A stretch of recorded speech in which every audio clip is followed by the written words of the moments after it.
지금 중대재해법 이미 시행되고 있는데 이제 금년부터는 전면 시행이거든요. 예전에는 이제 50인 이상 사업장만 시행되다가 이제 지금은 50인 미만 사업장도 5인 이상 50인 미만 사업장도 적용된단 말이에요. 그런데 이거를 한국경제가 제일 반대하고 있죠. 한국경제가 소상공인들 어렵다. 진짜 5인 이상 기업들까지 그렇게 하면은 그 사람들 기업 못한다라고 엄청 기업 입장에서 지금 기사가 엄청나게 나가고 있어요. 엄청나게. 근데 여러분 산재 사고 현황을 보면 근데 이게 여러분 산재기 때문에 이 정도인 거지 산재가 안 되는 거 포함하면요 훨씬 많습니다. 훨씬 많아요. 그럼 보면은 50인 미만 사업장에서 산재 사고가 지금 50인 이상보다 많아요. 보면 알겠지만 그 산재 사고 같은 경우는 50인 이상보다 50인 미만에서 더 많기 때문에 실제로 중대재해처벌법은요 50인 미만에서 빨리 시행되는 게 굉장히 중요합니다. 굉장히 중요한데 이걸 가지고 지금 계속 이 법을 반대하는 사람들은 어떤 예를 들으냐? 이러면 앞으로 겨우 동네 빵집, 동네 커피숍에서도 운영이 어려운데 이런 커피숍이나 빵집도 중대재해법 처벌을 받아야 된다. 그럼 어떻게 운영하냐? 그 지랄 하고 있어요. 그 지랄. 씨발. 중대재해법이 뭡니까? 중대재해법이 그 안전관리자를 사실은 그 처벌하는 법인데 안전관리자가 왜 처벌당해요? 예를 들어서 사람이 죽거나 혹은 2명 이상이 6개월 이상 그 부상을 당하거나 뭐 그러면은 처벌이 되는데 사람이 죽거나 다친다고 무조건 처벌하는 것도 아니에요. 안전관리자가 안전관리를 소홀히 했을 때 그럴 때 처벌당하는 거야. 사람이 다치거나 죽더라도 안전관리자가 안전관리를 열심히 제대로 했고 그리고 진짜 이건 누가 봐도 노동자가 자기 과실로 자기 실수로 만약에 문제가 생긴 거다. 그럼 처벌 안 당해요. 법이 이렇게 그냥 막무가내가 아니에요. 다 합리적이라고. 그런데 웃긴 건 뭐냐면 도대체 동네 빵집, 동네 커피숍이 도대체 어떻게 운영되고 있고 어떻게 지금 안에서 일을 시키길래 사람이 죽거나 2명 이상 동시에 6개월 이상 부상당할 만한 일이 벌어집니까? 말이 돼요? 빵집에서 얼마나 위험한 일을 시키길래 사람이 죽을 수 있다는 거야? 만약 그렇게 위험한 현장에서 빵을 만들게 하거나 빵을 팔게 하는 동네 빵집이 있다면, 동네 커피숍이 있다면, 그럼 빵집, 커피숍은요? 망해야 됩니다. 당장 망해야 돼, 당장. 당장 망하게 해야 돼. 근데 이 언론 새끼들이 그런 기사를 쓰면서 사람들한테 그럼 사업주들 좀 어려우니까 이해해 주세요. 막 그런 식으로 하고 있어요. 정말 구역질 나죠. 구역질이 나. 근데 오늘 나 정말 깜짝 놀랐어. 오늘 또 이 비슷한 기사가 나왔지요. 어제 기사. 한국경제. 정말 구역질이 나. 이 고양시에 있는 인쇄 업체 공장이래요. 대단해요. 본인들이 얼굴을 내밀면서. 이 공장은요, 제가 봤을 때 망해야 돼요. 이런 공장은 망해야 되고, 이런 공장에는 일을 주면 안 돼요. 뭐라고 하냐? 속수무책, 당할 수밖에. 인쇄업체 300곳. 어쩌나. 지금 패닉이래요. 아니, 지금 이 시기 되면은 일거리가 많아가지고 새로운 사람들을 빨리 고용해서 일을 시켜야 되는데 비숙련 인력 뽑았다가 사고 날까봐 지금 사람을 뽑지 못하는 애로를 겪고 있대. 지금. 이게 무슨 말이지? 그럼 돌려 말하면요. 비숙련 인력을 뽑아서 그냥 마구잡이 일을 시킨 다음에 그 사람들 사고 나갖고 죽던지 부상을 당하던지 아니면 병신이 됐던지 장애를 입던지 그게 문제 없게 해야지 마음 편하게 비숙련 인력을 뽑을 수 있다는 뜻입니까 지금? 이런 말이에요? 야, 난 이 기사 보면서 정말 무서워요. 인간들이. 기사 한번 볼까요? 겨울 한철 일감을 쏟아지는데 사고 날까? 사람 뽑기는 무섭고. 근데 사고 날까라는 게 뭐냐면 사람 다치면 안 되는데 그게 아니죠. 괜히 사고 나면 내가 책임져야 되니까. 내가 책임지지 않아야지 사람 뽑아갖고 사고 나더라도 내가 안전하게 사람 뽑을 텐데 지금부터는 이젠 사고 나면 내가 책임지니까 못 뽑겠다. 그 말이거든요. 뒤집어서 생각하면 되게 무서운 말이에요. 그럼 지금까지는 사람 뽑았는데 비숙련 노동자를 뽑았어. 그 지실수로 팔 하나 날아가거나 다치거나 그러면 문제가 없었기 때문에 그냥 뽑았어 마음대로. 근데 이제는 저 사람 사고 나면은 내가 책임져야 되니까 비숙련 노동자 못 뽑겠다. 그거 아닙니까? 그럼 뽑지 마. 뽑지 말아야지. 회사 운영이 안 돼? 그럼 회사를 접어야지. 왜 사람을 죽이면서 사람을 병신 만들면서 누군가의 귀한 아버지, 자녀를 이렇게 위험에 처하게 하면서 왜 일을 해? 그런 기업은 망해야 돼요.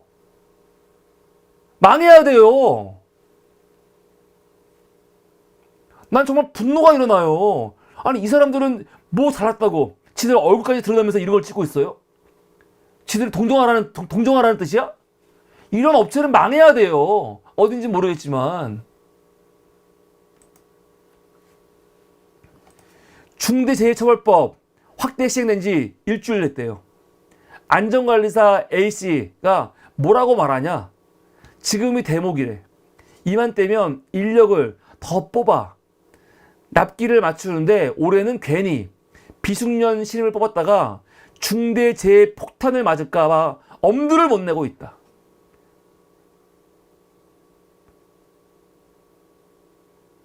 얼핏 들으면 이해가 되죠.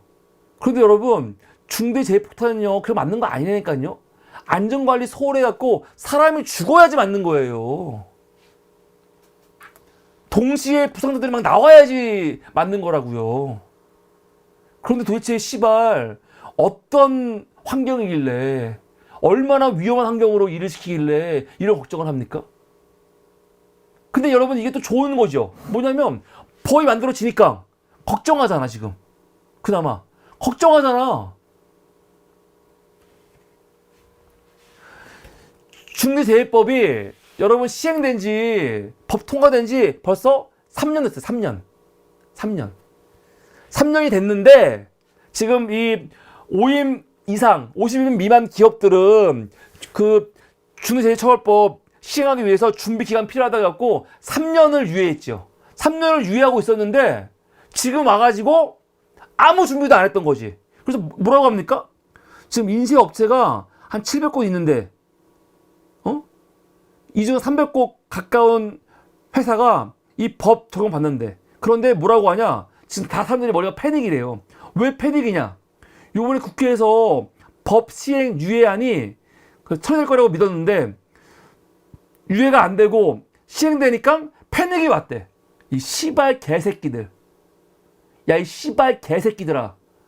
너희 준비하라고 2021년에 통과된 거 3년 동안 유예를 줬어. 뭐 했어 너희들? 이 개새끼들아. 욕이 나와요. 그냥 이 새끼들은요 3년 줘도 소용이 없는 거야. 지금 국회에서 이거 준비할 수 있게 유예기간 주자 그러거든요. 2년?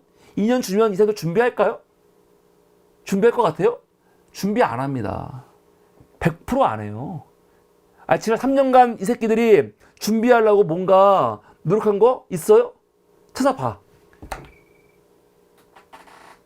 지난 3년간 아무것도 준비 안 한 사람들이 앞으로 2년간 주면은 뭐 준비합니까? 이것들은요 그냥 계속 시행을 밀고 되다가 폐지되길 바라고 있는 거죠. 이런 회사는요 망해야 돼요.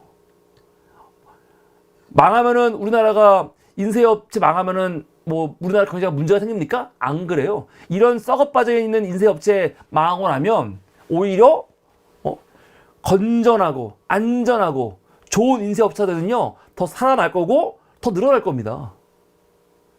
어차피 시장경제 아니야. 윤석열이 그 시장경제 자유를 얼마나 중요시 여깁니까? 시장에서 이렇게 안전하지 않고 기업 같지 않은 기업들은요, 다 망하고 도태되고, 그리고 정말 제대로 운영하는 회사, 그리고 안전하게 운영되는 회사, 그런 회사들이 커가야죠. 이게 좋은 거예요. 패닉이 왔다? 패닉이 온 기업들은요, 다 망해야 돼요. 망하면 또 다른 사람들한테는 그게 기회가 됩니다. 우리가 왜 이런 사람들을 걱정해 줍니까? 뭐라고 하냐?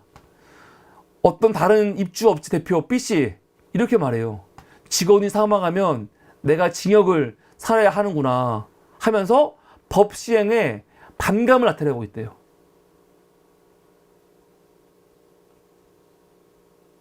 그런데 이것도 틀린 말이죠. 직원이 사망한다고 내가 징역 아니에요, 무조건. 여기에는 안전관리에 대해서 책임이 얼마큼 있냐, 그걸 다 따집니다. 다 따져요. 근데 무섭지 않아요? 직원이 사망해도 자기는 아무 문제가 없어야 된다는 거 아니야. 쟤 죽고 내가 무슨 상관이야? 그런 마음 아니야. 이 밑에는 더 웃겨요. 인쇄 단지 현장에서 만나본 안전관리자들은 사고 가능성을 완전히 없앨 수는 없다는 반응이다. 업체들의 공통적인 걱정은 벤젠, 톨루엔 등 화학약품으로 인한 질병 재해다. 근로자 수 13명인 다른 인쇄업체 관계자는 산업용 방독면을 갖다 놔도 쓰는 사람만 쓴다며 공장 환기시설을 완전히 다 뜯어 고쳐야 하는데 당장 투자할 여윳돈도 없어 그냥 막막하고 한숨만 나온다고 한다. 이 말도 웃기죠. 자기들이 방독면을 갖다 놔도 쓰는 사람만 쓴대. 그게 아니고 무조건 쓰게 해야지. 그게 안전관리자의 책임인 거예요. 이게 자랑이야? 지들이 그냥 방독면을 갖다 놓고 쓰려면 써, 말라면 막 했다는 거 아니야, 지금까지. 야, 씨발 개새끼들아, 이러지 말라는 거야. 쓰게 하라고. 강제로. 쓰게 하는 거예요. 그리고 이렇게 했는데도 불구하고 본인들이 분명히 안전관리 차원에서는 분명히 시행했어. 근데 본인들이 사실은 귀찮아갖고 안 할 수 있거든. 그러면 안전관리자 책임 안 져요. 책임 안 진다고요. 안전관리자는 안전관리로서 이야기하고 계속 권면하고 그리고 절차에 따라서 다 하면 돼, 그냥. 근데 이거를 만약에 노동자가 안 지킨다, 그러면 처벌 안 당합니다. 근데 우선 이 중대재해법 처벌법이 얼마나 좋냐면 이 법이 통과되니까 이런 고민을 지금 하는 거 아닙니까? 하는 거 아니에요. 그리고 공장 환기시설을 완전히 뜯어 고쳐야 되는데 돈이 없다, 이거 아니야. 이거 준비하라고 3년 유예기간 준 거거든요. 그리고 정부는 지금 윤석열 정부 같은 경우는 이 법에 대해서 불만이 많잖아. 그러면 법을 없애자, 법을 유예하자 할 게 아니고 이런 업체들 환기시설 고칠 수 있도록 지원하면 돼요. 싼 이자로 대출을 주던가, 아니면 지원을 하던가, 이런 걸 고쳐야지, 이런 걸. 국민의힘이나 대통령실은 그냥 무조건 유예하자가 아니라, 지금 이 사람도 말하잖아. 이건 충분히 이해가 되지요. 환기시설 뜯어 고쳐야 되는데, 돈 드니까 돈이 없다는 거 아니야. 그러면은 정부에서 법 만들어가지고, 싼 이자로 돈 대출받게 만들어 주라고, 여건을. 그런 거 하라고 있는 거야. 그런 거 하면은 뭐 민주당이 반대하겠어? 근데 그런 고민은 안 하고 그냥 무조건 유예하자. 그따위 개소리 나고 있는 거예요. 씨발. 그 사이에 노동자들은 다 죽어나가는데.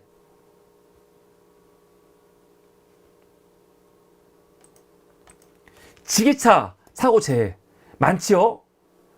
근데 뭐라고 하냐, 여기서도. 일주일 전부터 지게차 사고 예방 위해 화물 운반대에 종이 묶음을 3단 이상을 못 쌓게 하는 등 조심하고 있다. 내가 시간 대기할 수도 없고 나 없을 때 사고 나면 어쩌나 조마조마해 잠도 못 잔다. 좋은 거죠. 그 법이 시행되는 바람에 화물 운반대에 종이 묶음을 3단 이상 못 쓰게 하는 거야. 그 전까지는 어떻게 했습니까? 무리하게 쌓았고 위험하게 일을 했다면 그렇게 안 한다는 거죠. 너무 당연한 거 아니야? 지금 이 기사는 이 법이 시행돼 가지고 얼마나 문제가 있는지를 고발하려고 쓰는 시지만 내가 봤을 때는요 얼마나 좋은 효과야. 이렇게 하라는 거예요. 이렇게. 그전에는 사고 나던지 말던지, 지게차 높이 올라갔고 앞이 안 보이니까 사고 나던지 말던지 신경도 안 쓰고 그냥 나면 나는 거지 했는데, 지금은 안전관리 만약에 수칙 지키지 않아갖고 문제가 생기면 내가 책임지니까 내가 3단 이상 쌓지 마 말하고 있는 거고, 본인이 조마조마 한다는 건 조마조마 해야지 씨발. 조마조마 하는 게 문제야? 이래가지고 사람이 죽으면 그 사람의 가족들은, 그 유족은 어떻게 할 건데?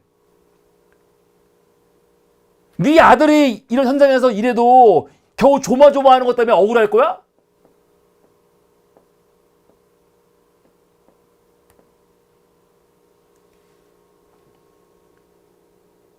정말 기가 막힌다니까요. 한국경제가 지금 중대재해법 관련해가지고 계속 기사가 나오고 있는데, 이 기사들 보고 있으면요 정말 무서워요. 이 새끼들요. 사람 죽을 수도 있지 뭘. 죽을 수도 있지. 죽었다고 해서 왜 이 작업 현장을 기업을 왜 어렵게 해. 막 그런 논조로 기사가 나오거든요 계속. 이 씨발 이 한국경제 개새끼들은요, 이것들은 사람도 아니야. 사람도. 이정호 이 씨발 놈이고 아주 어떻게 이따위 쓰레기 같은 기사를 냅니까? 나 욕 안 하려고 그래도 욕을 안 할 수가 없어요. 너무 어처구니가 없는 기사들이 나오니까. 진짜. 네, 이게 오늘 네 번째 이슈였습니다.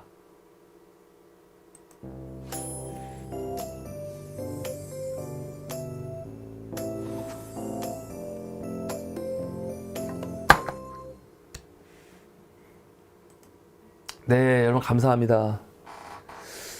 여러분 생각해 보세요. 이번에도 소방관, 젊은 두 소방관이 화재 현장에서 불 끄다가 또 사람들 지금 누군가 이 화재 현장에 있지 않나 그 돌아보다가 두 청년이 20대 30대 두 청년이 목숨을 잃었어요. 왜요? 사람을 구하기 위해서. 소방관들은요, 사람 한 사람이 누가 위기에 처해 있으면 그 사람들 구하려고 하다가 자기 목숨까지 버리거든요.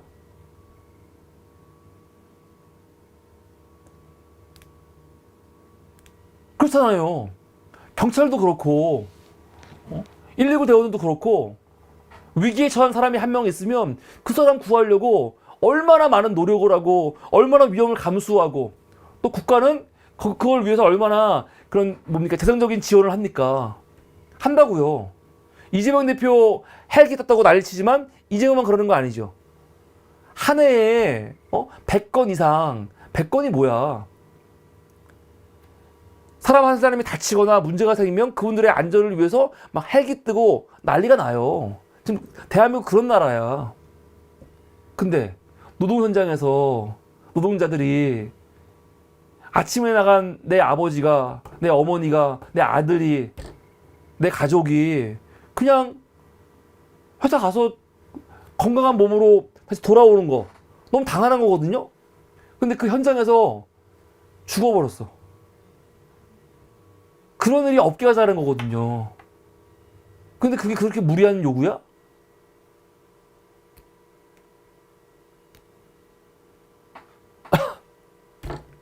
그게 무리한 요구라고 하는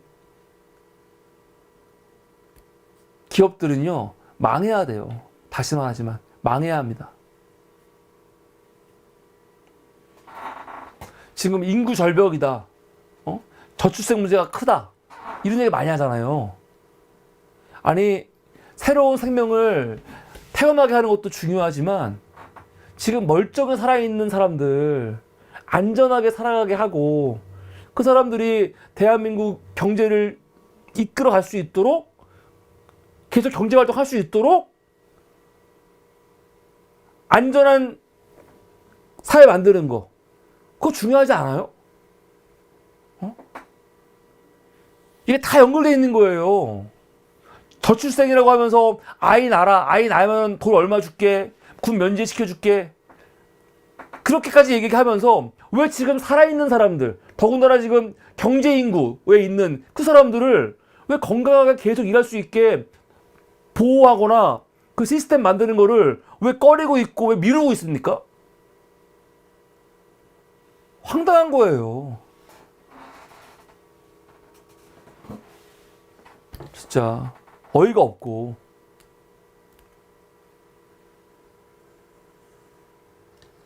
새로운 생명도 중요하지만 지금 살아가고 있는 대한민국 국민들 안전한 환경에서 일할 수 있게 하자. 이게 왜 욕먹을 짓이냐. 이게 왜 비판할 짓이냐. 그런 말 하고 싶습니다.